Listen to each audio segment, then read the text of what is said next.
Assalomu alaykum, hurmatli mijozlar. Biz hozir qalqonsimon biz muammolari haqida ozgina so'z yuritamiz.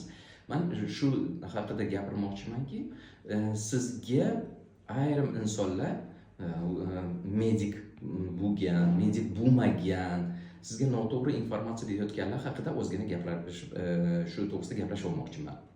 Bizga yaqinda Bazidov kasalligi bilan judayam ko'p darajada tiroksin gormoni ishlab chiqaradigan vaziyatda bir inson bizga murojaat qildi va shu yerda biz buni muammosini hal qilib berish to'g'risida unga tushuncha berdik.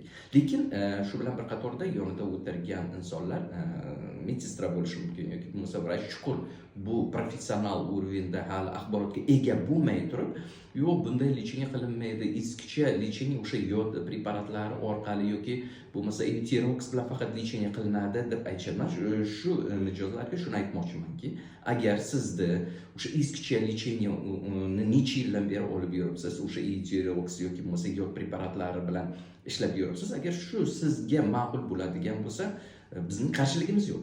Agarda sizga yangicha yo'nalish bilan o'sha qalqonsimon bez ish faoliyatini tiklash kerak bo'ladigan bo'lsa, mana bizga murojaat qiling, chunki biz bu yerda qanday ishlaymiz?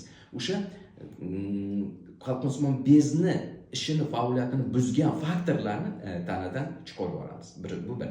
Ikkinchi, qalqonsimon bez ish faoliyatini joyiga keltiramiz. U agar ko'tarilgan bo'lsa, gormon normaga tushadi, agar tushib ketgan bo'lsa, u yana ko'tarilib normaga tushadi. Mana shu holatga biz olib kelib bera olamiz. Faqatgina bitta narsaga yana bir marta iltimos, sizlarga bitta iltimosim shuki, keladigan insonlar, sizga xalaqit beradigan insonlar professional urovenda, professional miqyosida gap olib borsak degan. Sizni sog'ayib ketishingizga bu to'g'anoqlikni qilmasalar degan.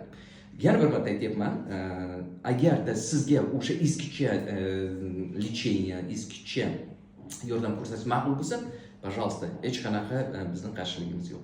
Agarda yangicha lecheniya olib butunlay qalqonsimon bezingizni ish faoliyatini butunlay tiklashni istasangiz, bizga Inje klinika murojaat qiling.